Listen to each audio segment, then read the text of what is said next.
నిర్గమాకాండం 32వ అధ్యాయం 26వ వచనం. అందుకు మోషే, యెహోవా పక్షమున ఉన్నవారు నా యొద్దకు రండి. లేవీయులందరూ కూడా అతని యొద్దకు వచ్చి కూడిరి. అతడు చాలు. మోషే 40 దినాలు 40 రాత్రులు దేవుని సన్నిధిలో గడపాలని ఆశపడి కొండ మీదకు వెళ్ళినప్పుడు ఆయన ప్రార్థిస్తూ ప్రార్థిస్తూ పరవశించి దేవునిలో బలపరచబడుతూ ఉన్నాడు. ఒక సేవకుడు ప్రజలకి పనికొచ్చే పాత్రగా ఉండాలంటే మొదటిగా ఆ సేవకుడు దేవుని యొద్ద గడపాలి. ఒక సేవకుడు ఉపయుక్తమైన పాత్రగా మార్చబడాలంటే దేవుని సన్నిధిలో అతడు కనిపెట్టే వ్యక్తిగా, ఉద్యోగం కొరకు ఆశపడే వ్యక్తిగా, శరీరాన్ని నలగగొట్టుకునే వ్యక్తిగా ఉండడం ఎంతైనా అవసరం. సో తన ప్రజలకి మంచి నాయకునిగా ఉండడానికి మోషే తీసుకున్నటువంటి నిర్ణయం ఏంటంటే, నేను దేవుని సన్నిధిలో గడపాలి. గడుపుచూ ఉండగా దేవుడు మాట్లాడుతూ ఉన్నాడు, మోషే ఇక చాలు ప్రార్థించింది, నీ ప్రజలు పాడైపోయారు. ఏమైపోయారు? పాడైపోయారు. త్వరగా వెళ్ళు, ఇప్పుడు నీవు ఉండాల్సింది నా దగ్గర కాదు, ఈ ప్రజలు పాడైపోతున్నారు, వెళ్ళు అని చెప్పినప్పుడు మోషే త్వరగా దేవుడు ఇచ్చినటువంటి ఆజ్ఞల పలకలను తీసుకొని దేవుడే స్వయంగా చెక్కి, దేవుడే స్వయంగా తన చేతి వ్రాతతో రాసి, దేవుడే స్వయంగా మోషే చేతులకు అందించినటువంటి ఆజ్ఞల పలకలను తీసుకొని ఆవేశంగా దైవిక రోషంతో వస్తూ మనం ఈ 32వ అధ్యాయంలో గమనిస్తాం. ఒక రకమైన సంగీతం వినబడుతుంది. ఏంటి సంగీతం అంటే, ప్రజలు పాడైపోయారు, విగ్రహాన్ని తమ కొరకు చేసుకున్నారు. ఆ కొండ దిగి పాళ్యంలోకి వెళ్ళగానే అక్కడ ఒక విగ్రహాన్ని చేసుకొని ప్రజలందరూ కూడా ఏమైపోతున్నారంటే, తినేవాళ్ళు తింటున్నారు, తాగేవాళ్ళు తాగుతున్నారు, ఆ విగ్రహానికి ప్రార్థన చేసేవాళ్ళు ప్రార్థన చేస్తున్నారు. జనములు పాడైపోయారు. వారిని, వారి పరిస్థితిని, ఆ విగ్రహాన్ని చూసినప్పుడు మోషే కోపము మండినప్పుడు ఆయన ఒకటే ఒక మాట అన్నాడు, మీరందరూ పాడైపోయారు. ఇప్పుడు దేవునికి ఎవరు కావాలంటే, ప్రతిష్ఠించబడిన ప్రజలు కావాలి. దేవునికి స్తోత్రం. దేవునికి ఎవరు కావాలి అంటే, ప్రతిష్ఠించబడిన ప్రజలు, వేరైన ప్రజలు. అందుకని మోషే ఏమంటాడంటే, యెహోవా పక్షమున ఉన్నవారు రండి అనగా ఎవరు వచ్చారండి? లేవీయులు వచ్చారు. ఈరోజు నా అంశం ఏంటంటే, దేవునికి ప్రతిష్ఠించబడిన వారు ఎట్లా ఉంటారు? How to find the people of dedicated unto God according to bible. Bible ప్రకారం ప్రతిష్ఠించబడిన వారు ఎట్లా ఉంటారు? ఇది నా టాపిక్. ఒక్క పాయింట్ చెప్తా. ఒక 5-6 పాయింట్లు ఉన్నాయి. ఒక్క పాయింట్ చెప్తా ఈ ఆదివారాన్ని. దేవునికి ప్రతిష్ఠించబడిన వాళ్ళు ఎట్లా ఉండాలంటే, లేవీయుల వలె ఉండాలి. ఎట్లా ఉండాలా? లేవీయులు ఎట్లా ఉండాలి? విగ్రహం ఎదుట పూజలు చేసేవారికి వేరై, ఆడుతూ పాడుతూ తిరుగుతూ తింటూ ఎగురుతూ ఉన్న వారికి వేరై, దైవజనుడైనటువంటి మోషే చెప్పిన మాట విని ప్రత్యేకించబడిన వారై, యెహోవా పక్షమున నిలవబడినట్లుగా ప్రతిష్ఠించబడిన వాళ్ళు ఎట్లా ఉంటారంటే, దేవుని పక్షముగా ఉంటారు. దేవునికి స్తోత్రం చెప్పండి. దేవుని ప్రతిష్ఠించబడిన ప్రజలు ఎట్లా ఉంటారంటే, నెంబర్ 1 పాయింట్ ఏంటంటే, వారు యెహోవా పక్షమున నిలబడతారు. Praise the Lord. పురుషులు హల్లెలూయా. ఎందుకు అంటే, అప్పటి వరకు పాడైపోయిన మాట వాస్తవమే, చెడిపోయిన మాట వాస్తవమే, తిండిపోతులైన మాట వాస్తవమే, దేవుని దర్శనాన్ని విడిచిపెట్టిన మాట వాస్తవమే, మోషేను వాడు ఏమైనో అని దైవజనుడికి వ్యతిరేకంగా మాట్లాడినటువంటి మాటలు వాస్తవమే. వీళ్ళేమీ కొత్తగా పుట్టలేదు, పరిశుద్ధులేం కాదు, లేవీలేం ప్రత్యేకించబడిన వాళ్ళు కాదు, కానీ వారు తీసుకున్నటువంటి నిర్ణయం వారిని ప్రత్యేకపరిచింది, ప్రతిష్ఠించింది. సంఘంలో అనేక మంది ఉండగా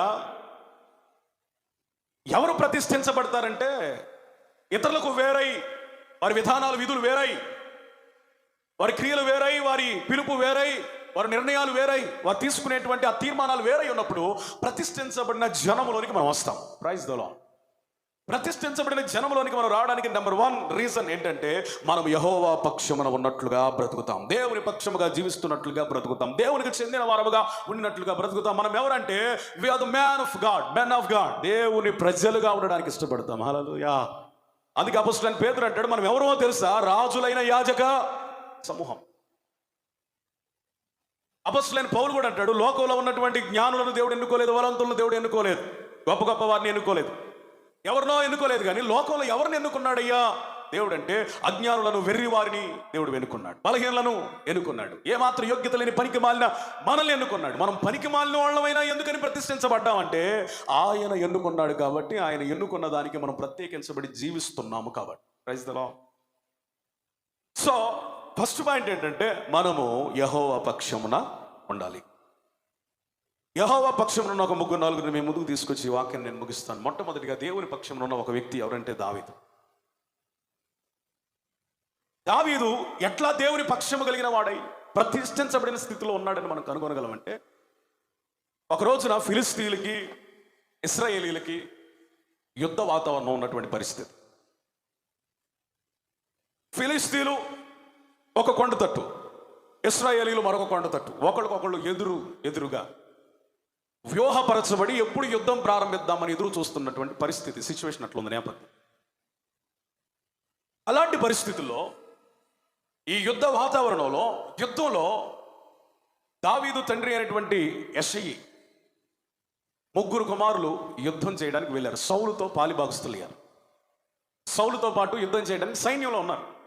ఇప్పుడు సైన్యంలో ఉన్నటువంటి తన కుమారుల యోగక్షేమాలు కనుక్కోమని, వారికి ఆహారము ఇవ్వమని మందను మేపుతున్నటువంటి దావీదును పిలిపించి రొట్టెలు, ఇంకా వేయించిన గోధుమలు, సహస్రాధిపతికి ఇవ్వాలని జున్నుగడ్డలు దావీదుకు ఇచ్చి పంపించినప్పుడు దావీదు ఏం చేస్తాడంటే తన చిన్న మందని వేరొక పనివానికి అప్పగించి తన అన్నల దగ్గరికి ప్రయాణం అవుతాడు. అతడు వెళ్ళి అక్కడ చూసినప్పుడు జరుగుతున్నటువంటి సిచ్యువేషన్, నేపథ్యం ఎట్లా జరుగుతుందంటే, గొలియాతు 40 దినాలు తనను తాను ఇశ్రాయేలు సైన్యానికి కనపరుచుకొని ఏమన్నాడంటే, నాతో యుద్ధం చేయడానికి ఎవడున్నాడు మీలో మగడు అని సవాలు విసురుతున్నాడు. ఈ సవాళ్లు విన్నటువంటి దావీదు అంటున్నాడు, సున్నతి లేని ఈ ఫిలిస్తీయుడు ఏ పాటోడు, జీవము కలిగిన దేవుని సైన్యాన్ని తృణీకరించడానికి, నిర్లక్ష్యం చేయడానికి సున్నతి లేని ఈ ఫిలిస్తీయుడు అని ఈ గొలియాతు వాడి సైన్యం ఏ పాటిది అన్నాడు తనలో తాను. దేవునికి స్తోత్రం. ఇప్పుడు ఉన్న వాళ్ళు అన్నలు చూసరే అసలు ఏమనుకుంటాం ఆయన అంటే, మేమందరం వణికిపోతున్నాం, ఎంతమంది ఉన్నా కానీ ఆ ఒక్కడికి వణికిపోతా ఉంటే, అసలు అన్ని చూసావా 6 మూరల జానుడు ఉన్నాడు, వాడు కవచం చూసావా, శరీరం మీద ఎంత కవచం, ఎంత బరువైన కవచం, వాడి కత్తిని చూసావా, వాడి డాలును చూసావా, డాలు మోయటానికి ఒకడు, కత్తిని మోయటానికి ఒకడు చూసావా, వాడి అంగు ఆర్భాటం, ఎంత బలవంతుడిగా ఉన్నాడు, ఎంత శక్తివంతుడిగా ఉన్నాడు, ఎంత ఎత్తడిగా ఉన్నాడో. కానీ అవన్నీ ఏం పట్టించుకోలేడు దావీదుకు ఒకటే హృదయ వాంఛ, హృదయంలో ఒక మంట కలుగుతుంది. అదేంటంటే నా దేవుని ప్రజల్ని తృణీకరించడానికి సున్నతి లేని వీడు ఏ పాటోడు. దావీదుకి ఎక్కడ రోషం కలుగుతుందంటే, దేవుడు మాకు సున్నతిని అనుగ్రహించాడు, దేవునికి స్తోత్రం. వీళ్ళు ఎవరంటే సున్నతి లేనోళ్ళు. శత్రువు మన మీద పోరాటానికి దిగినప్పుడు, వాడు మన మీద శోధించడానికి దిగినప్పుడు, వాడు పనికి మాలిన మాటలు పేలుతా ఉన్నప్పుడు మనలో ఒక రోషం కలగాలి. అదేంటంటే నేను రక్షించబడిన వ్యక్తిని, ప్రైజ్ ది లార్డ్, నన్ను నిరాకరించడానికి, నన్ను తృణీకరించడానికి అపవాది ఏ పాటోడు. దేవుని వాక్యం సెలవిస్తుంది, లోకంలో ఉన్నవాని కంటే మీలో ఉన్నవాడు గొప్పవాడు. హల్లెలూయా. మీలో ఉన్నవానిని బట్టి మీరు లోకంలో ఉన్నవాని కంటే గొప్పవాడు. సో ఇప్పుడు మనం అంత్య దినాలలో భయపడాలా అపవాదికి? కాదండి. దైవిక రోషం, సున్నతి పొందామనే దర్శనం. ఇశ్రాయేలీలు పొందిన ఆ సున్నతి ఒక శరీర సంబంధమైన సున్నతి. శరీరంలో ఒక భాగం దగ్గర వారు గాయం చేసుకొని కొన్ని దినములు రెస్ట్ తీసుకొని వారు మేము సున్నతి పరచబడ్డాం, సున్నతి చేయబడ్డాం, మేము ఇశ్రాయేలులో ప్రత్యేకించబడిన ప్రజలు అని వారు ఆ సున్నతిని బట్టి అతిశయిస్తారు. కానీ క్రొత్త నిబంధన ప్రకారం అపోస్తలుడైన పౌలు అంటాడు, అది ఏమాత్రం కూడా క్రీస్తులో అతిశయ కారణం కాదు. యేసు ప్రభునందు ఎవరున్నా కానీ వారికి శిక్ష విధి లేదు, వారు నూతనమైన సృష్టి, వారు ప్రత్యేకించబడినటువంటి ప్రజలు. పాత నిబంధనలు అయితే ఆ సంబంధమైన సున్నతి ద్వారా ప్రజలు ప్రత్యేకించబడ్డారు, కానీ క్రొత్త నిబంధనలో హృదయ సంబంధమైన స్తోత్రం. చేతులతో చేయబడని, శరీరము గాయపరచబడని, హృదయములో చేయబడిన సున్నతి ద్వారా మనం ప్రత్యేకించబడ్డాం. సో పాత నిబంధనలో దావీదు సంబంధితులు లేకపోతే ఇశ్రాయేలీలు వాళ్ళందరూ కూడా సున్నతి చేయబడ్డారు. కానీ according to new covenant, new testament, క్రొత్త నిబంధన ప్రకారం మనం అందరం కూడా యేసయ్యలో విశ్వసించి రక్షించబడి బాప్తిజం పొందాం. కాబట్టి మనం అందరం కూడా సున్నతి చేయబడిన వారికి సమానము. గట్టిగా స్తోత్రం చెప్పండి. మనం సున్నతి చేయబడినప్పుడు ఎట్లా ఉండాలంటే, దేవునిని కలిగి ఉన్న మనము ఆయన విషయమై రోషంగా కలిగి బ్రతకాల. రోషం లేనోడిలాగా, ఒక ఎందుకు పనికిరానోళ్ళలాగా, ఒక మృతమైన దేహంలాగా, సున్నతి చేయబడిన వారికి తగినట్లుగా మనం దేవుని బట్టి ధైర్యపరచబడాలి. స్తోత్ర. ఇతనికి ఉన్న ధైర్యం ఏంటంటే, ఇతను కలిగి ఉన్న దేవుడు, ఆ దేవుని వలన కలిగినటువంటి సున్నతి. ఇడన్నాడు, జీవము కలిగిన సైనికులు మీరు ఎవరో నాకు తెలియదు, కానీ నేను మిమ్మల్ని ఈ రోజున తృణీకరిస్తున్నాను, నిరాకరిస్తున్నాను, మీరంటే నాకు లెక్కలేదు. అరే నన్ను ఏమనుకుంటున్నారా, నేను ఫిలిస్తీయుణ్ణి.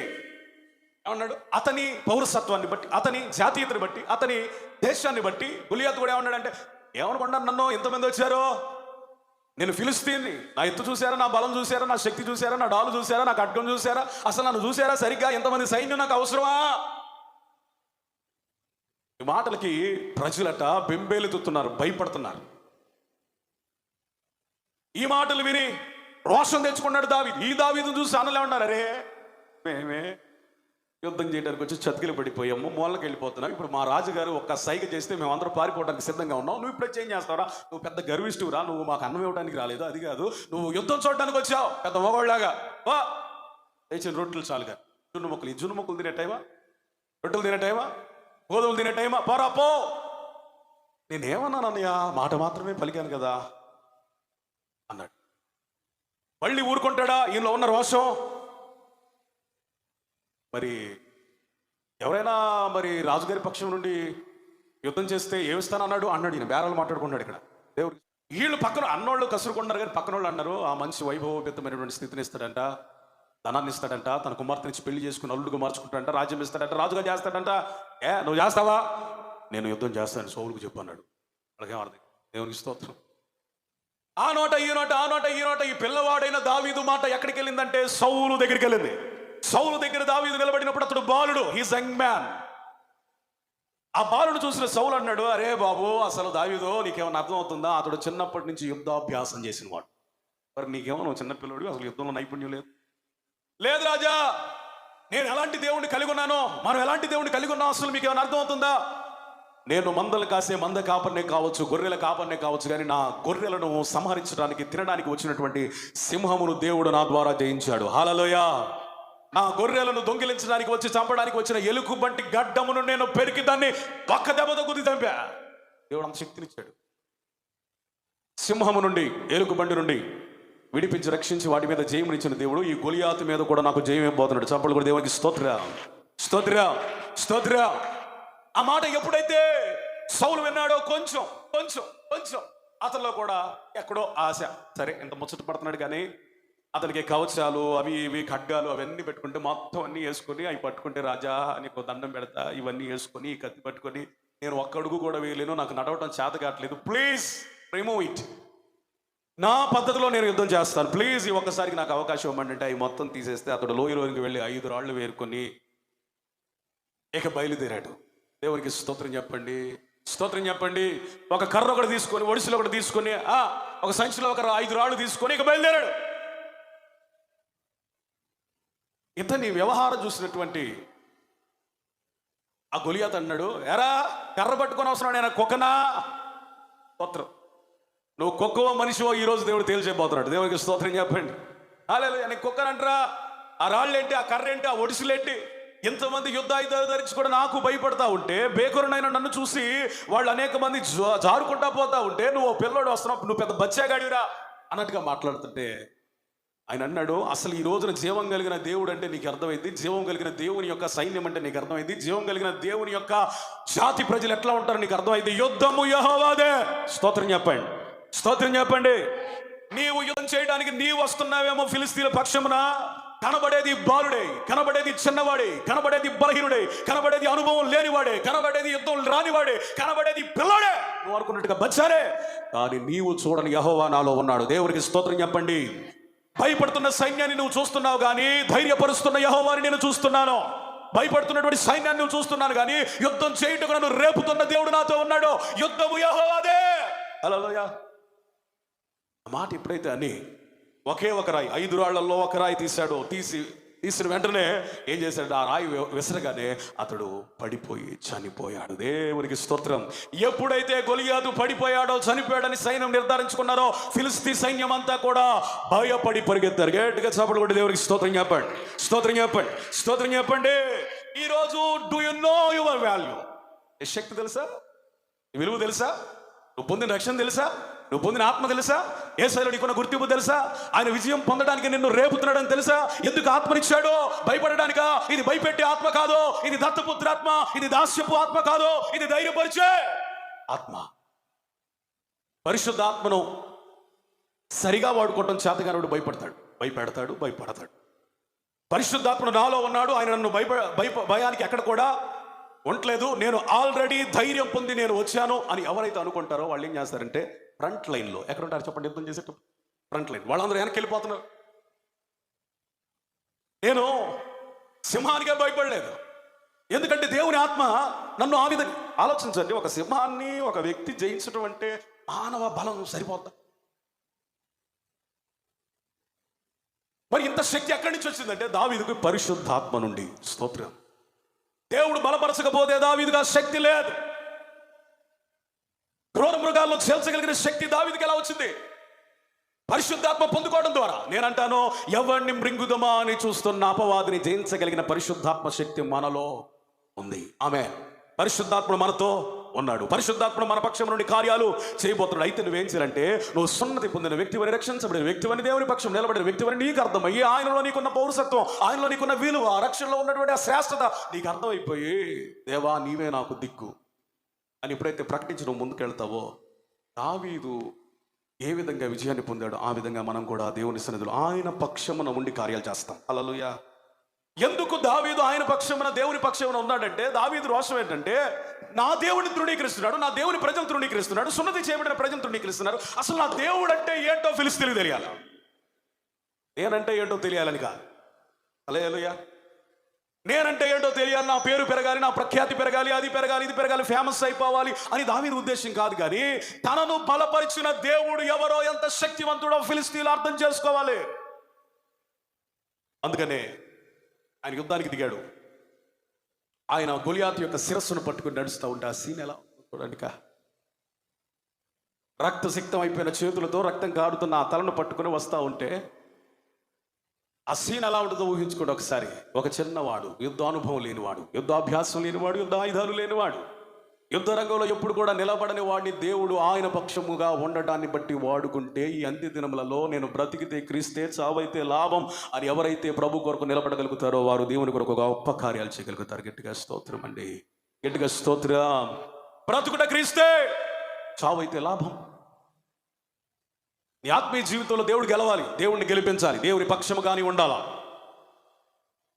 అరే ఎవడ్రా వీడి బొడ్డోడు? సైన్యాధిపతిని అడిగాడు, బాబు నీ మీద వచ్చు నాకు తెలియదు ఎవరో అనుకొని రాపో. యెష్యా అని ఒక అతను ఉన్నాడు, అతనికి 8 మంది పిల్లలు ఉన్నారు. 8 మందిలో 3 మన సైన్యంలోనే ఉన్నారు. వీడు కడపటోడట, వీడు పేరు దావీదు, బెత్లెహేము. స్తోత్ర. అతనిని నా యొద్దకు పిలిపించుకుని రమ్మని సౌలు కట దావీదు మీద ఇష్టము, ప్రేమ కలిగిందట. దేవుని పక్షమున ఉంటే దేవుడిని ఏ పక్షమున కార్యాలు ఇస్తాడు. నేను దేవుడిని నమ్ముకున్నాను అని అవసరమైనప్పుడు దేవునికి పనికిరాని వ్యక్తి దేవునికి అవసరం. దేవుని కొరకు గొప్ప కార్యాలు చేయడానికి పూనుకున్నప్పుడు నువ్వేం చేయాలంటే నిలబడాలి. కష్టం, శోధన, ఇబ్బంది, అప్పు, కరువు, వ్యతిరేకత. దావీదుకి వ్యతిరేకతలు రాలేదా? అభ్యంతరాలు రాలేదా? ఎన్ని అభ్యంతరాలు వచ్చినాయి చెప్పండి.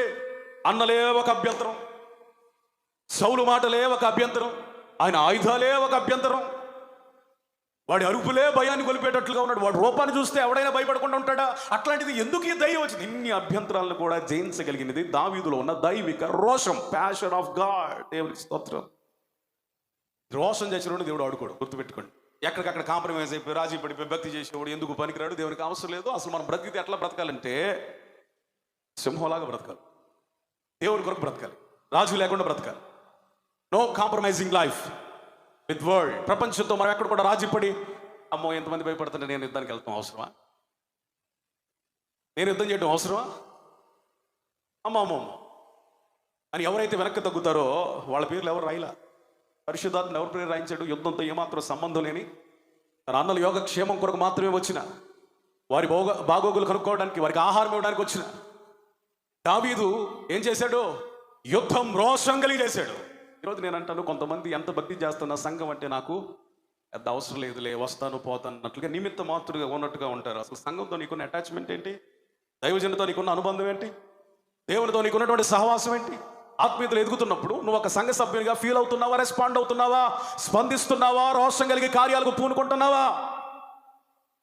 చాలా మంది సంఘంలో ఎవరైనా దావీదు వలె రోషంగా బ్రతుకుతూ ఉంటే, దావీదు ఏ విధంగా అయితే అన్నల చేత అభ్యంతరపరచబడ్డారో అభ్యంతరపరిచేవారు సంఘంలో ఉంటారు. ఈ అభ్యంతరపరిచేవారు సంఘంలో ఎవరున్నా సరే వాళ్ళు ఎవరంటే చెప్పనా, వీళ్ళు యుద్ధంలో ఉంటారు కానీ యుద్ధం రాదు వీళ్ళకి. ఆయుధాలు ధరిస్తారు కానీ ఆయుధాలు వాడడం చేత కాదు. సైన్యంలోనే ఉంటారు కానీ నామినల్ క్రిస్టియన్స్, నామకార్థ క్రైస్తవులు. వీళ్ళ పేర్లు అయితే ఉన్నాయి కానీ బైబిల్లో, సైన్యంలో అయితే ఉన్నట్లుగా లేఖనాలు రాయబడ్డాయి కానీ యుద్ధము చేయలేరు, అంత ధైర్యం లేదు, అంత సత్తా లేదు, దేవుని కొరకు బ్రతికే కృప లేదు, వారు పొందుకున్న సున్నతిని బట్టి వారికి ఆత్మ సంబంధమైన అతిశయం లేదు. నువ్వు అవసరమైనప్పుడు దేవుని పక్షముగా ఉండకుండా ఉంటే యుద్ధం ఎవరు చేస్తారన్నట్టు ఉండకూడదు. స్తోత్రం. నువ్వు ప్రార్థించకపోతే ప్రార్థించే దావీదులను దేవుడు లేపుతాడు. హల్లెలూయా. నువ్వు గనక వాక్యం చదవకపోతే వాక్యం చదివేవాళ్ళు లేపుతాడు దేవుడు, అంతే. స్తోత్రం చెప్పండి. నువ్వు స్వరము మౌనంగా ఉంటే స్వరమెత్తి పాడేవాళ్ళు లేపుతాడు. దేవునికి స్తోత్రం చెప్పండి. నువ్వు అసలు దేవుని కొరకు చేతులు కట్టుకొని కూర్చుంటే యుద్ధాయుధాలతో చెయ్యలేని వాళ్ళు కూడా, అనుభవం లేని వాళ్ళు కూడా గొప్ప పనులు చేసేలాగా దేవుడు వాళ్ళని ట్రైన్ అప్ చేస్తాడు. ఇప్పుడు చెప్పండి, దావీదుకి అనుభవమా, దావీదుకి జ్ఞానమా, దావీదుకి బలమా, దావీదుకి యుద్ధాయుధమా, దావీదుకి అధికారమా? ఏది వాడుకుంది దావీదుని? తనలో ఉన్న దైవిక రోషం, పరిశుద్ధాత్మ నింపుదల, పరిశుద్ధాత్ముడు నాతో ఉన్నాడో అనే ధైర్యం. ఆత్మచేత ఎందరైతే నింపబడతారో, నిండుకుంటారో వాళ్ళని దేవుడు వాడుకుంటాడు. స్తోత్ర. మీరు దేవుని కొరకు అవసరమైనప్పుడు దిగాలి, రంగంలోనికి దిగాలి, నిలబడాలి, ఖర్చు అయిపోవాలి, ఆయన పక్షం ఉండాలి. నువ్వు ప్రతిష్ఠించబడ్డావు అన్నదానికి గుర్తు ఏంటంటే దేవుని కోసం ఎంత దూరమైనా వెళతావు. ఆమె వాళ్ళు దేవుని పక్షం ఎట్లా నిలబడ్డారు అంటే, దానియేలు గ్రంథంలో ఒక అద్భుతం జరిగింది. షడ్రక్ మెషక్ అబేద్నెగోల ద్వారా దేవుడి పక్షమున నిలబడిన వాళ్ళు ఎట్లా ఉంటారనే దానికి ఒక అద్భుతం జరిగింది. రాజుకు ఒక ఆలోచన వచ్చింది, ఒక విగ్రహాన్ని నిలబెట్టి ఆ విగ్రహాన్ని అందరి చేత మొక్కించాలని. ఆ యొక్క విగ్రహం చేశాడు. అందులో ఉన్న సంస్థానంలో ఉన్న అందరిని పిలిపించాడు. యూదులు మాత్రమే కాదు, అందరిని పిలిపించాడు. అందరూ కూడా ఆ సింఫోనీ, ఆ వాయిద్యాలు, ఆ సంగీతం అదంతా వినబడినప్పుడు మీరు చూస్తున్నారు, అందరూ మోకరించారు. అందులో అన్యులు ఉన్నారు, ధన్యులైన ఇజ్రాయేలీలు, యూదులు కూడా ఉన్నారు. అందరూ ఉన్నారు, అన్యులు ఉన్నారు, యూదులు ఉన్నారు, అందరూ ఉన్నారు. కానీ ముగ్గురు మాత్రమే నిలబడ్డారు. దేవునికి స్తోత్రం. ముగ్గురు మాత్రమే. వారు షడ్రక్ మెషక్ అబేద్నెగో. వాళ్ళు ఏమని సాక్షిస్తున్నారంటే రాజుతో, రాజా ఇందుని గురించి నీకు ప్రత్యుత్తరం ఇవ్వాల్సిన అవసరత లేనే లేదు. ఎందుకంటే మా దేవుడు మమ్మల్ని ఈ అగ్ని నుంచి రక్షించుటకు సమర్థుడు. ఒకవేళ రక్షించకపోయినా మేము ఆ యొక్క విగ్రహానికి, ప్రతిమకు మొక్కం. మేము చావనైనా చేస్తాం, సజీవ దహనం అయిపోతాం, అగ్నికీలల్లో నశిస్తాం, కానీ నీకు మాత్రము మొక్కం. ఎందుకంటే మేము సున్నతి పొందిన వారము. స్తోత్రం చెప్పండి. మేము రక్షించబడిన వారం. ఈ దగ్గరకు వచ్చేదో మేము బానిసలుగా ఉంటున్నామని నువ్వు అనుకుంటున్నావు, కానీ ఆ విషయంలో బానిసలమే, కానీ రక్షణ విషయంలో బానిసలం. నీ దగ్గరకు వచ్చి మేమేదో పడి ఉన్నావు, నీ తిండి తింటున్నాము, నువ్వు చెప్పిందలా చేస్తున్నావని ఈ విగ్రహానికి మొక్కమంటే మేము మొక్కుతాం అనుకుంటున్నావా? మొక్కం. ఎందుకంటే మేము కలిగి ఉన్న జీవము కలిగిన దేవుడు మాకు ఏ దేవుడికి మొక్కొద్దని చెప్పాడు. స్తోత్రం. మరి వాళ్ళు మొక్కారు, వీళ్ళు మొక్కారు, వాళ్ళు యూదులేకయ్యా అంటే వాళ్ళు జీవం లేని యూదులు, ప్రతిష్ఠ లేని యూదులు, వేరు కాని యూదులు, ప్రాణమును రక్షించుకోవడానికి ప్రయత్నించే యూదులు. వాళ్ళకి రక్షణ విలువ తెలియదు. మేమెవరో తెలుసా? ప్రాణం పోయినా దేవుని కొరకు బ్రతకడానికి తీర్మానించుకున్న యూదులం. ఆమె ఈరోజు నేను అన్నారు వాళ్ళు ఈ పని చేస్తున్నారు, వీళ్ళు ఈ పని చేస్తున్నారు, వాళ్ళు కాంప్రమైజ్ అయిపోతున్నారు, ఈ కాంప్రమైజ్ అయిపోతున్నారు అని మీరు ఎప్పుడు కూడా ఈ పక్కన వాళ్ళని చూసి ఎప్పుడు కూడా బలహీనపడొద్దు, రాజీ పడొద్దు, కృంగిపోవద్దు, వెనక్కి తగ్గొద్దు. మన దర్శనం ఏంటంటే దేవునికి అవసరమైతే మన ప్రాణమైనా ఇవ్వాలి. స్తోత్రం. చనిపోవడానికైనా సిద్ధపడిన వాడే క్రైస్తవుడు. క్రైస్తవానికి ఎందుకు వచ్చావంటే పెళ్లి చేస్తారనో, ఇల్లు కడతారనో, ఉద్యోగం వస్తుందనో, వ్యాపారం అభివృద్ధి చెందుతుందనో, కలిసి వస్తుందనో, లేకపోతే కోరింది దొరుకుతుందనో కాదండి. అవసరమైతే మనం ఏం చేయాలంటే మన ప్రాణమును పోగొట్టుకోవాలి. ఆమె అందుకనే అమూల్యమైన విశ్వాసం అనే మాట వ్రాయబడింది. అమూల్యమైన విశ్వాసం అనే మాటకు అర్థం ఏంటంటే అవసరమైతే యేసు ప్రభువుని నమ్ముకున్నందుకు ఆ శ్రమలలో మనం అమూల్యమైన విశ్వాసం కలిగి అవసరమైతే ఆయన కొరకు బ్రతకాలి, ఇంకా అత్యవసరమైతే ఆయన కొరకు చనిపోవాలి. బ్రతికితే సాక్షిగా ఉండాలి, చనిపోతే హత సాక్షిగా మారాలి. ఆమేన్, ఆమేన్. సో వీళ్ళు ఆ తీర్మానం తీసుకొని నిలబడినప్పుడు వీళ్ళు ఏం చేశారంటే అగ్నిలో వేశారు. అగ్నిలో వేసి 7 అంతలుగా చేశారు. వీళ్ళకి అగ్నిలో వేస్తే ఎట్లా ఉందంటే ఆహ్లాదకరంగా. స్తోత్రం. ఈ ఆహ్లాదకరంగా ఉన్నట్టుగా ఉంది. ఏంట్రా బాబు వీళ్ళు ఇంత అగ్నిలో వేసినా కానీ ఇంత ఆహ్లాదంగా ఉన్నారు? మనం వేసింది 3 4 ముగ్గురే సార్. మరి ఆ 4 వాళ్ళు ఎవరు వెనకాల? దేవదూతలాగా ఉన్నాడు, దేవుని కుమారుడిలాగా ఉన్నాడు. దేవునికి స్తోత్రం. ఏమన్నాయన 3 కదా, మరి నాకు కూడా 4 కనపడుతున్నారు అన్నారు వీళ్ళు. అద్భుతమైన విషయం ఏంటంటే దేవుడు వాళ్ళని అగ్నిలో సైతం ఆయన పక్షమున నిలబడిన కారణంగా వారి దేహములకు గాయం అవ్వలేదు, వెంట్రుక కాలలేదు, వస్త్రం కాలేదు, కాలిన వాసన కూడా లేదు. చప్పటి కూడా దేవునికి స్తోత్రం చెప్పు, స్తోత్రం చెప్పు, స్తోత్రం చెప్పు. నీవు దేవుని పక్షమున నిలబడితే, if you stand for the lord, దేవుడు నీ పక్షమున అగ్నిలోకి వస్తాడు, చెరలోకి వస్తాడు, శ్రమల్లోకి వస్తాడు, నిందల్లోకి వస్తాడు, ఇబ్బందుల్లోకి వస్తాడు, కొలిమిలోకి వస్తాడు, కరువులోకి వస్తాడు, కష్టాల్లోకి వస్తాడు. ఆ ప్రతికూల వాతావరణంలో సైతం వచ్చి ఆయన ఏం చేస్తాడంటే విడిపిస్తాడు. Praise the Lord. స్తోత్రం. ఇప్పుడు ఏమైంది? వాళ్ళందరూ బయటకు వస్తూ ఉంటే ఎంత ఆశ్చర్యం, వాళ్ళందరూ బయటకు వస్తూ ఉంటే ఎంత మహిమ వచ్చింది వాళ్ళకి, ఎంత ఘనత వచ్చింది వాళ్ళకి. ఎవరైతే దేవుని పక్షమున ఉంటారో కొద్ది కాలం శ్రమ పడినట్లుగా, అగ్నిలో వేయబడినట్లుగా, శోధించబడుతున్నట్లుగా, వాళ్ళు ఏదో కోల్పోయినట్లుగా, అరే వీళ్ళు శాపగ్రస్తుల్లా, వీరికి ఆశీర్వాదం లేదన్నట్లుగా కొంతకాలం బ్రతకొచ్చేమో కానీ దేవుడు వారిని ఆ శ్రమలన్నింటినీ కూడా విడిపించి బయటకు తీసుకొచ్చినప్పుడు వాళ్ళు ఎట్లా ఉంటారంటే మొక్కిన యూదులందరికీ కూడా సవాలుకరంగా నిలవబోతున్నారు. ఆమేన్ చెప్పండి. అక్కడ జీవము లేని యూదులకు వీళ్ళు ఎట్లా కనబడుతున్నారు? దేవుడు లాగా కనబడుతున్నారు. అరే అగ్నిలో వెళ్ళి ఎవడైనా అగ్ని 7 అంతులైనా ఎవడైనా బ్రతికాడంట్రా? బ్రతకడు కదా. వీళ్ళు ఎట్లా బ్రతికారా? ప్రతిష్ట వీరిని బ్రతికించింది. ఆమేన్. డెడికేషన్ లైఫ్ ఏం చేస్తుందంటే కష్టాలలో సైతం నిన్ను బ్రతికిస్తుంది. తాడుకొని కృప కలిగినటువంటి హస్తాలకు అప్పగించుకోవడం ద్వారా ఏమవుతావు అంటే ఆ కష్టాల్లో కూడా నువ్వు దేవుని కొరకు బ్రతకగలుగుతావు. స్తోత్రం, స్తోత్రం. ఇంకొక వ్యక్తి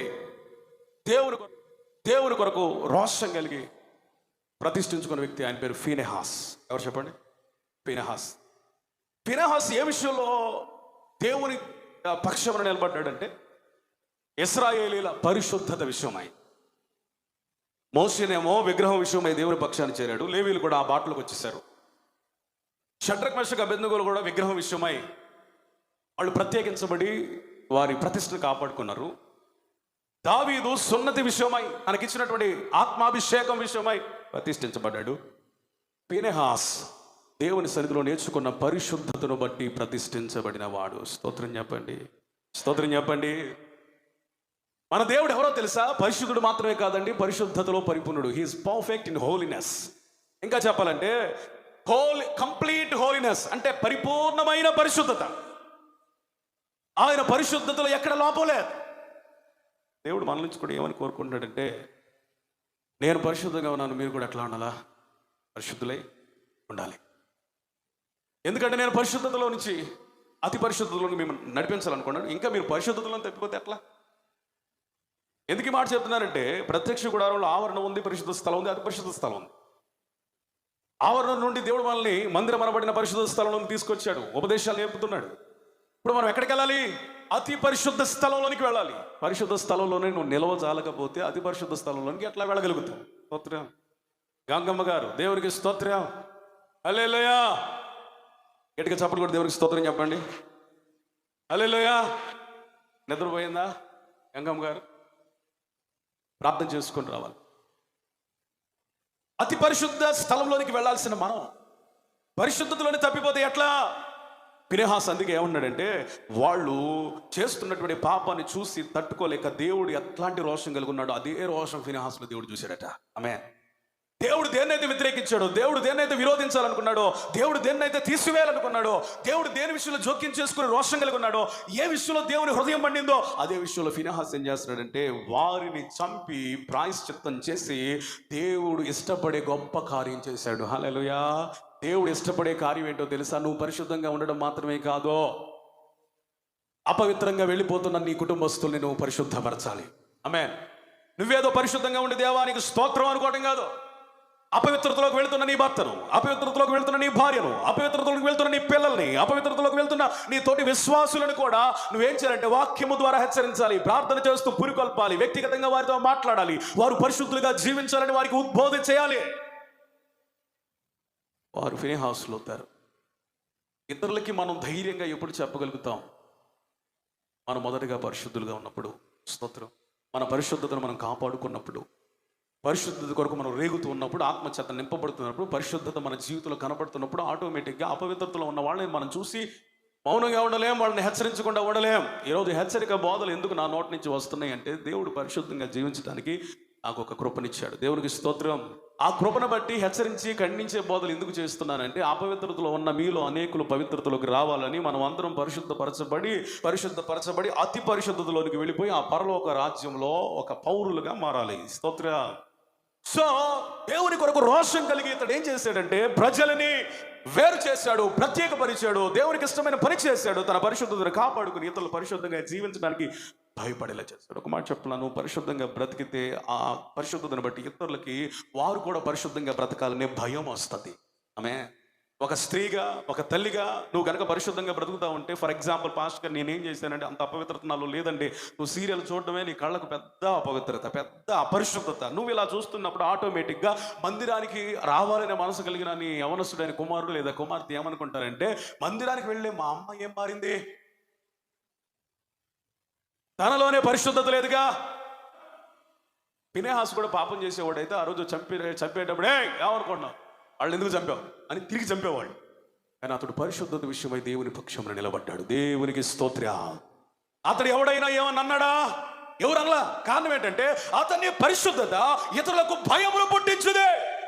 స్త్రీలారా, మీరు సీరియల్ చూస్తూ మీ పిల్లలకు బోధ చేయకండి, వినరు వాళ్ళు మారరు. పురుషులారా, మీరు పాడైపోతూ ఇంకా అన్యాచారాలు పాటిస్తూ ఎక్కడో తెలియని లోపాలు ఉంటూ మీ పిల్లలు మారమంటే ఎట్లా మారతారు చెప్పండి? మనం అందరూ ఫినెహాసులుగా ఉండి ఇతరులకు మాదిరిగా ఉండి పరిశుద్ధత విషయంలో రోషం తీసుకుని ఆయన పక్షంలో నిలబడి ఈ ఇశ్రాయేలీయులలో కొందరినైనా ప్రత్యేకపరిచే రీతిలో మనం పరిశుద్ధత వైపు సాగిపోవాలి. ఆమేన్, ఆమేన్. 4వ వ్యక్తి ఎవరంటే, రాత్రి మాట్లాడుకున్నట్లుగా ఏలియా. దేవునికి స్తోత్రం. ఇతడికి ఎంత రోషం వచ్చిందంటే, రాత్రి మనం విపులంగా మనం మాట్లాడుకున్నాం. ఇతనికి ఎందుకు రోషం వచ్చింది, దేవుని కొరకు ఎందుకు నిలబడాలని వచ్చిందంటే, అన్యాచారాలు పెరిగిపోతున్నాయి, అన్య విగ్రహాలు వెలుస్తున్నాయి, అతని హృదయంలో వేదన. ఆ దేవుడు మహిమపరచబడాలి. స్తోత్రం. అందుకనే ఏలియా ఎక్కడికి వెళ్ళినా ఏమంటాడంటే, నేను ఎవరి సన్నిధిలో నిలబడ్డానో ఆ జీవము కలిగిన యెహోవా తోడు. ఎన్ని ప్రసంగాలు ప్రసంగించాను అనేది నాకు అతిశయంగా మారకూడదు. ఏ దైవజనుకైనా నాకు ఎన్ని ప్రత్యక్షతలు ఉన్నాయి అనేది కూడా ఇట్స్ నాట్ ఎ మ్యాటర్. నా ద్వారా ఎన్ని అద్భుతాలు జరిగినాయి, నో. సంఘం ఎంత విస్తరించబడింది, నో. నేనేం చేయగలిగాను, ఇవన్నీ ఏలియా ముందు బలాదు. ఎందుకంటే ఏలియాకి చెప్పిన వాక్యాలు ఇవేవి లెక్కలోకి రావలేదు. ఆయన ఎవరి సన్నిధిలో నిలబడుతున్నాడు ఆ జీవము కలిగిన దేవుడే ఏలియాకున్న ఒకే ఒక అతిశయం. చప్పుడు కూడా దేవునికి స్తోత్రం చెప్పండి, స్తోత్రం చెప్పండి. యెహోవా పక్షమున నిలబడిన వాడు ఎవడంటే ఆయన సన్నిధిలో గడపాలి, ప్రార్థించాలి, మోకరించాలి, మొరపెట్టాలి. దేవునికి స్తోత్రం చెప్పండి. ఏలియా 3 సంవత్సరాల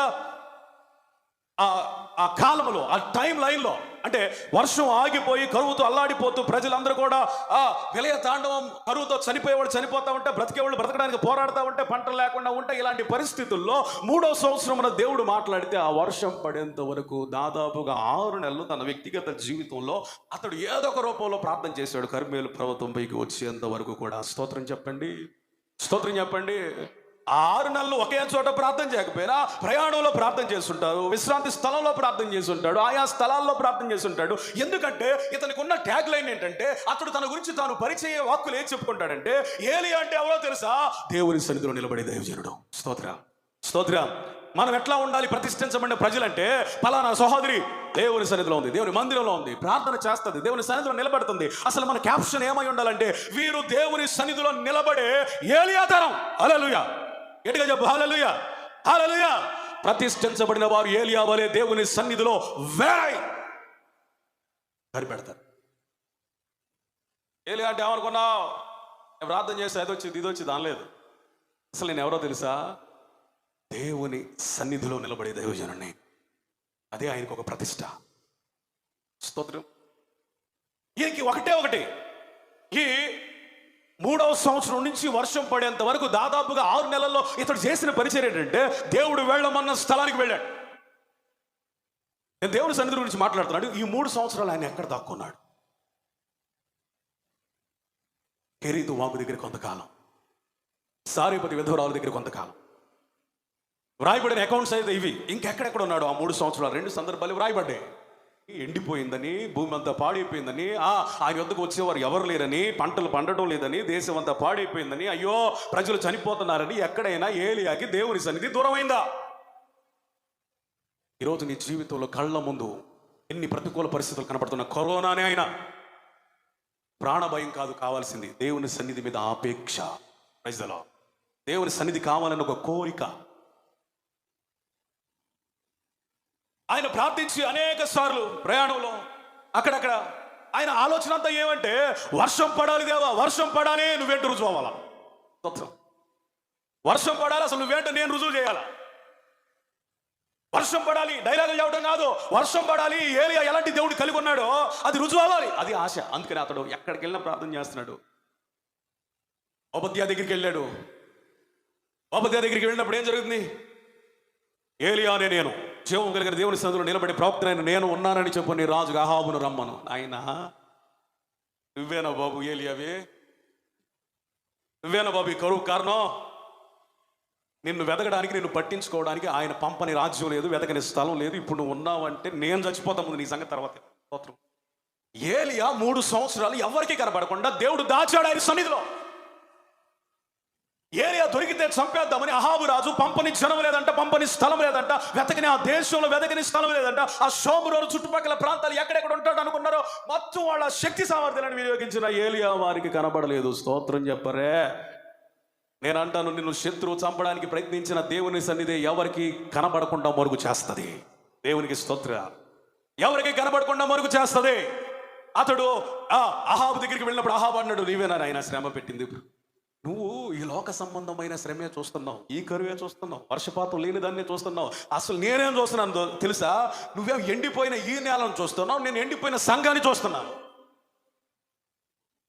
కరువుతో అల్లాడుతున్న ప్రజలు చూస్తున్నావు, ఉద్యోగం లేని ప్రజలు నేను చూస్తున్నాను. ప్రజలు ఆహారం కోసం అయ్యో అయ్యో అని ఏడవడం నువ్వు చూస్తున్నావు. దేవుని కొరకు ప్రలాపించే ప్రవక్తల్ని నేను చూస్తున్నాను. ఉద్యోగం లేక ఏడుస్తున్న దైవజనులు నేను చూస్తున్నాను. నువ్వే కాడికి ఈ దేశం బాగుండాలా, వర్షాలు పండాలి, ఇంకా బయలుదేవత విస్తరించాలని నువ్వు అనుకున్నావు. కానీ నా ఆశ ఏంటో తెలుసా? ఈ కరువు ద్వారానైనా, రాబోతున్న వర్షము ద్వారానైనా నా దేవుడు బయలుపరచబడాలి. ఆ దేవుని వైపు 2 తలంపుల మధ్య ఉన్న ప్రజలు తిరగాలి. స్తోత్రం. ప్రజలను ఉజ్జీవింప చేయుటకు దేవుని పక్షమున నిలబడిన గొప్ప దైవజనుడు. అందరికీ చేతులు మొక్కి నేను చెప్పే మాట ఏంటంటే, దేవుడు ఏం చేయాలంటే ప్రతి దినము దేవుని సన్నిధిలో ఉజ్జీవం కొరకు ప్రార్థించాలి. స్తోత్రం. మన భారతదేశం పరలోకంలో కనబడాలి. స్తోత్రం. సంఘాలు హింసించబడుతున్నాయండి, దూషించబడుతున్నాయండి, దైవజనులు చనిపోతున్నారండి. ఒక ముసలాయన్ని ఒక సంచి తగిలించుకొని వైట్ అండ్ వైట్ వేసుకొని ట్రాక్స్ పంచుతూ ఉంటే, కొందరు మత ఛందస్సువాదులు ఎంత భయంకరంగా మాట్లాడుతుంటే తను కొడుతున్నది కూడా పట్టించుకోకుండా కింద పడిన దేవుని వాక్యాలతో కొన్ని ట్రాక్స్ ఏరుకునే ప్రయత్నం చేస్తున్నాడు. కానీ తిరిగి ఒక మాట లేదండి, కనీసం చేయి కూడా ఎత్తలేదండి. ఆ ముసలా దైవజనుడిని దుర్భాషలు మాట్లాడుతున్నా దేవుని వాక్యం కొరకే వంగుతున్నాడు, కానీ ఇక దేని కొరకు ఆయన చుట్టలేదు. ఆయన శ్రమలలో సైతం దేవుని పక్షమున నిలబడిన స్వార్థకుడు. స్తోత్రం చెప్పండి, దేవునికి స్తోత్రం చెప్పండి. ఈరోజు దేవుని నామం అవమానపరచబడతా ఉంది, సంఘాలలో జీవం కొదువైపోతా ఉంది. ఏలియా వలె మనం కడుపు కట్టుకోకపోతే, ఏలియా వలె మనం క్రమంగా ప్రార్థించకపోతే, ఏలియా వలె మనం కన్నీరు కార్చకపోతే, ఆయన నామము దిగ్విజయంగా ప్రజలలో ప్రకటించబడాలని, ఆయన శక్తివంతుడని ప్రజలు తెలుసుకోవాలని అర్థం చేసుకోకపోతే నువ్వు ఎలా ప్రతిష్ఠితమైన జనం అవుతావు సంగమా? దేవునికి స్తోత్రం. 6 నెలలు దాదాపుగా 6 నెలలు దేవుడు మాట్లాడిన తొలి దినం నుంచి కూడా ఆయన వర్షం పడడానికి ప్రారంభించిన కర్మేలు పర్వతం ప్రార్థన వరకు కూడా ఆయన ఆశ ఏంటంటే, ప్రార్థన ఏంటంటే, హృదయంలో కానీ బయట కానీ ఒంటరిగా కానీ వ్యక్తిగతంగా కానీ ఎట్లయినా కానీ ఆయన ప్రార్థన ఏంటంటే, వర్షం పడాలి, నా దేవుడు మహిమపరచబడాలి. స్తోత్రం. ఈరోజు మన ప్రార్థన ఏమై ఉండాలంటే, ఉద్యమం రావాలి, నా దేవుడి వైపు ప్రజలు తిరగాలి. తిరుగుతారు. ఉద్యమం రావాలి. ఉద్యమం ఎలా వస్తుంది? ఏలియా వలె ప్రతిష్ఠించబడి ప్రార్థన చేయాలి. స్తోత్రం చెప్పండి. ఈ అంత్య దినాలలో వర్షం పడే శబ్దము ఏలియాకు వినబడుతున్నట్లుగా నాకు ఉద్యమం వస్తుందని శబ్దం వినబడుతుంది. దేవునికి స్తోత్రం చెప్పండి. ఉద్యమము శబ్దము వినబడుతుందంటే అర్థం ఏంటంటే, కర్మేలు పర్వతం మీదకి దైవజనులైన మేము, విశ్వాసులైన మీరు ఎక్కవలసిన సమయం ప్రారంభించబడింది. దేవునికి స్తోత్రం చెప్పండి. దేవునికి స్తోత్రం చెప్పండి. కర్మేలు పర్వతం మీద నిలబడిన వాళ్ళే ప్రతిష్ఠించబడిన జనులు. ఏమని చేశాడు? ప్రభువా వర్షం పడాలి, ప్రభువా వర్షం పడాలి, ప్రభువా వర్షం పడాలి, ప్రభువా వర్షం పడాలి అని అనేక మార్లు ప్రార్థన చేస్తాను. పని వాడిని పంపిస్తున్నాడు. లేదు నాయనా ఒకసారి వెళ్ళు. ఎంతసేపు ప్రార్థించాడో, పంపించిన దానికి ఎంతెంత గ్యాప్ ఉందో తెలియదు కానీ, ఆ రోజులో ఎన్ని గంటలు ప్రార్థన చేశాడో తెలియదు కానీ, మిగిలిన దినముల కంటే కూడా ఎక్కువ ప్రతిష్టతో ఆయన కర్మేలు శిఖరం మీద నిలబడి ఉద్యోగం కొరకు, అనగా వర్షం కొరకు ప్రార్థించి, నేను అంటాను, ఇంతకుముందు నీ ప్రార్థన జీవితం ఎట్లా ఉందో తెలియదు కానీ, ఇవి కర్మేలు పర్వతం మీద ప్రార్థించవలసిన ఉజ్జీవ దినాలు. స్తోత్రం. చివరి దినాలు. స్తోత్రం చెప్పండి. అంత్య దినాలు. స్తోత్రం చెప్పండి. ఉజ్జీవం కొరకు ప్రాకులాడవలసిన దినాలు. ఇలా మనం ప్రార్థన చేస్తే ఉద్యమం ఎందుకు రాదండి? అమెరికా దేశమును బిల్లీ గ్రహం ద్వారా మండించిన దేవుడు, ఇతర దైవజనుల ద్వారా మండించిన దేవుడు, విగిల్స్వర్త్ ద్వారా మండించిన దేవుడు, ఇంగ్లాండ్ దేశం ఆయా దైవజనుల ద్వారా, జాన్ వెస్లీ ద్వారా మండించిన దేవుడు, ఇండియాని భక్త సింగ్ ద్వారా, ఇతర దైవజనుల ద్వారా, యేసన్న గారి వంటి అనేక మంది దైవజనుల ద్వారా మండించిన దేవుడు ఈ తరములో తిరిగి మండిస్తున్నాడని శబ్దము వినబడాలి. స్తోత్ర. ఏం వినబడాలి? ఆయనకు వర్షం వచ్చే శబ్దం వినబడింది. మనకేం వినబడాలి? ఉద్యమం రాబోతుందనే శబ్దం విశ్వాసం ద్వారా వినాలి. ఎప్పుడైతే ఆ శబ్దం వింటాడో ఏలియా ఇంకా ఎక్కువగా ప్రార్థన చేయడానికి పూనుకుంటాడు. నీకు ఆ విశ్వాసం ఏది? దేవుడు ఉజ్జీవాన్ని ఇస్తున్నాడన్న విశ్వాసం నీలో పెరిగినప్పుడు ఇంకా ఎక్కువ ప్రార్థన ఎక్కువ అవుతుంది. హల్లెలూయా. ఇంకా ఎక్కువ అవుతుంది. ప్రార్థన చేసి ఆ చిన్న మేఘం నుంచి ఆ వర్షం కురిపించబడినప్పుడు ఆ ప్రపంచం అంతా కూడా, ఆ దేశం అంతా కూడా సస్యశ్యామలం అయిపోయింది. వాళ్ళే ప్రపంచం అంతా ఏమనుకుంటుందంటే, ఎండిపోయిన రాజులందరూ ఎండిపోయిన భూమిని బట్టి విచారిస్తున్నారు కానీ, ఆ దైవజనుడు మాత్రమే ఎండిపోయిన ఆత్మీయ జీవితాలు కలిగిన ప్రజలు చూసి ఏడుస్తున్నాడు. స్తోత్రం. ఇల్లును చూసి నేను ఆశీర్వదించబడ్డాను అనుకుంటున్నావా? పొలాన్ని చూసి నేను ఆశీర్వదించబడ్డాను అనుకుంటున్నావా? ఉద్యోగాలను చూసి నువ్వు ఆశీర్వదించబడ్డాను అనుకుంటున్నావా? నీ సంతతిని చూసి ఆశీర్వదించబడ్డాను అనుకుంటున్నావా? దేన్ని చూసి నువ్వు ఆశీర్వదించబడాను అనుకోవాలంటే, నువ్వు ఎండిపోయిన స్థితి లేకుండా, ప్రభువా నీతో నేను ఏలియా వలె ప్రతిష్ఠించబడి నీ సన్నిధిలో గడుపుతున్నాను, థ్యాంక్ యూ లార్డ్ అంటే ఓకే. కానీ ఎండిపోయిన స్థితిలో ఉండి కూడా శరీర సంబంధమైన ఆశీర్వాదాలే నిజమైన ఆశీర్వాదాలను భావిస్తూ ఎవరైనా కానీ పరలోకం వైపు చూడకుండా ఉంటే వారు వర్షము లేని 3.5 సంవత్సరాల్లో బ్రతికిన ఇశ్రాయేలీయులను పోలి ఉన్నారు. ఇప్పుడు మనకేం కావాలి? వర్షం. దైవజనులు ప్రార్థించినట్లు మనం తిరిగి మళ్ళీ ప్రార్థించాల్సిన సమయం, ఉజ్జీవం కొరకు ప్రార్థించాల్సినటువంటి సమయం. It is time to pray for the revival. ప్రతి దేశం వారి సంఘాల ఉద్యమం కొరకు ప్రార్థిస్తే ప్రపంచం మండించబోతుంది. సంఘంలో వ్యాపారం జరుగుతుంది. ఎందుకో తెలుసా? ఇంకా ఉద్యమం రాలేదు. అబద్ధ బోధలు పెరిగిపోతున్నాయి. నాకు మొన్న ఎంత బాధ కలిగిందంటే, ఒక దైవజనుడు ఈస్టర్ రోజున మంచి స్వార్థ చెప్పి చివరిలో అంటాడు, మరి యేసు ప్రభు నీ కోసం ఎంత చేశాడు కదా, నువ్వేం చేస్తావో? స్పాన్సర్ చేస్తావా? స్పాన్సర్ చేసేవాళ్ళు లేవండి అని కొంతమంది లిగిస్తే, మీ కొరకు నేను ఇష్టపడి కుట్టించిన ఇదిగో బ్యాగ్ తీసుకోండి, వెళ్ళేటప్పుడు దీన్ని తీసుకెళ్తూ మర్చిపోకండి. నాకెంత వేదన కలిగింది, బాధ కలిగిందంటే, దైవజనుడా నువ్వు ప్రజల్ని ఎంత మోసం చేస్తున్నావు, కుయుక్తి చేస్తున్నావు. వాళ్ళేమో నీకు 1000 ఇచ్చేదా, లక్షలు ఇచ్చేదా, నువ్వేమో వాళ్ళకి ఏదో చేస్తున్నట్లుగా నువ్వు వాళ్ళని ప్రేరేపించి మిస్లీడ్ చేసి ఆ డబ్బునంతా పోగు చేసేసుకుని నువ్వు స్వార్థకి ఎంత వాడుతున్నావు, దేనికి ఎంత వాడుతున్నావు అర్థం కాకుండా ఇంత భయంకరమైన వ్యాపారం ఎవరికి తెలుసు నాకు అనిపించింది ఇలాంటి వ్యాపారస్తులు అనబడిన దైవజనులు అనడానికి వీళ్ళు ఇష్టపడలేదు. వీళ్ళు కూలోళ్ళు, ప్రజల డబ్బు మీద ఆశపడే యాచకులు, పనికి మాలిన సేవకులు, దేవుడు ఏర్పరచుకున్న వాళ్ళు కాదు వీళ్ళు. ఇట్లాంటి వాళ్ళు రాజ్యాలు ఏలకుండా ఉండాలంటే ఉద్యోగం రావాలి. స్తోత్రం. ఇప్పుడు వాళ్ళ టైము, రేపు నా టైం రాబోతుంది. దేవునికి స్తోత్రం చెప్పండి. రేపు మన టైం రాబోతుంది. దేవునికి స్తోత్రం చెప్పండి. ఈ ఉద్యమం వస్తే సంఘాలలో వ్యాపారం జరగదు. ప్రజలని మోసం చేసే సేవకులు సతికిల పడిపోయి డబ్బులు లెక్కేసుకుంటారు. ఇక అంతే. Please don't follow such kind of man of God. ఒకవేళ మీ యూట్యూబ్లో సబ్స్క్రైబ్ చేస్తే అన్సబ్స్క్రైబ్ చేయండి. మీ టీవీలో కనుక అలాంటి వాళ్ళ వాక్యాలు వింటూ ఉంటే మీరు అవిశ్వాసులు కాకుండా, మిస్లీడ్ కాకుండా వాళ్ళ ప్రోగ్రామ్స్ చూడదు. నేను గృహ దర్శనాలు చేసినప్పుడు ఎవరైనా అలాంటి చూశారంటే నేను మిమ్మల్ని చాలా తీవ్రంగా ఖండిస్తాను. ఎందుకో తెలుసా?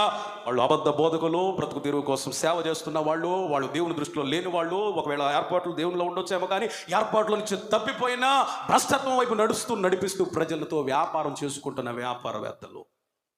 ఎందుకు మాట్లాడుతున్నాను తెలుసా? ఉద్యమం వస్తే అబద్ధ బోధకులకి సంఘంలో స్థానము లేదు. ఆమె ఒక బ్యాండ్, చేతికి ఒక బ్యాండు, దానికి ఏం పెట్టాడు? నలుపు, తెలుపు, ఎరుపు. నలుపు, ఎరుపు, తెలుపు. నలుపు పాపం, ఎరుపు యేసు రక్తం, తెలుపు పరిశుద్ధత. ఎంత బ్యాండు? 30 రూపాయలు. అది విడిగా కొనాలంటే ఎంత బ్యాండు? 5 రూపాయలు. ఏది? Wrist band. ఈ 5 రూపాయలది సంఘస్థులకు ఎంత అమ్ముతున్నాడు? 30 రూపాయలకు అమ్ముతున్నాడు. ఎందుకంటే దాని ప్రపంచం లేదని ఉంది. ఇలాంటి సేవకులను ఎంకరేజ్ చేసేది, ఇలాంటి సేవకులను మనం పట్టించుకునేది, ఇలాంటి సేవకుల వాక్యాల మీలో ఎవరైనా వినేది? They are business man. వాళ్ళు వ్యాపారవేత్తలు. వాళ్ళు వాక్యం బాగుండొచ్చేమో కానీ బ్రతుకు బాగోలేదు, మాదిరి బాగోలేదు. Don't follow them. మీరు వాళ్ళని అనుసరిస్తే వాళ్ళు గుడ్డోళ్ళు, వాళ్ళు గుంటలో పెడతారు, మిమ్మల్ని కూడా గుంటలో పడేస్తారు. ఆత్మ సంగములతో చెప్పుచున్న మాట చెవిగలవాడు వినుగాక. నాకు అనిపించింది, అరే ఇది వీళ్ళ టైము, నా టైం రాబోతుంది. దేవుని ఉద్యోగం కొరకు క్రమంగా ప్రార్థన చేస్తున్న దైవజనుల సమయం రాబోతుంది. ఆ రోజున వీళ్ళు కనబడరు, వీళ్ళ సూట్లు కనబడరు, వీళ్ళ బూట్లు కనబడరు, వీళ్ళు వెంబడించే జనం కనబడరు, వీళ్ళు అమ్ముకునే వస్తువులు కనబడవు. వాళ్ళ మందిరాలు, వాళ్ళ ఏర్పాటు చేసుకున్న అన్ని పెంట దెబ్బలుగా మారి ఇలాంటి జీవం కలిగిన సంఘాలోనికి ప్రజలు రాబోతున్నారు. దేవునికి స్తోత్రం చెప్పండి, స్తోత్రం చెప్పండి. మరీ చెప్తున్నాను, వాళ్ళు గొర్రె చర్మం కప్పుకున్న తోడేళ్ళు, వాక్యాన్ని నమ్ముకుంటున్న కూలోళ్ళు. వీళ్ళ ద్వారా ఉద్యోగం రాదు. మీ ద్వారా వాళ్ళకు ఉద్యోగం వచ్చింది కానీ, అంటే విశ్వాసుల ద్వారా వాళ్ళకు ఉద్యోగం వచ్చింది కానీ వాళ్ళ ద్వారా సంఘానికి ఉద్యోగం రాదు. కానీ ఏలియా వలె ఉద్యోగం కొరకు ప్రార్థించే వారి ద్వారా మాత్రమే దేశాలకు ఉద్యోగం వస్తుంది. స్తోత్ర. ఈ రోజున మనం ప్రార్థన చేద్దాం. ఓలా ప్లీజ్ సెండ్ యువర్ రివైవల్. మీ ఉద్యోగాన్ని మాకు పంపించండి. దయచేసి అందరూ లేచి నిలబడదాం.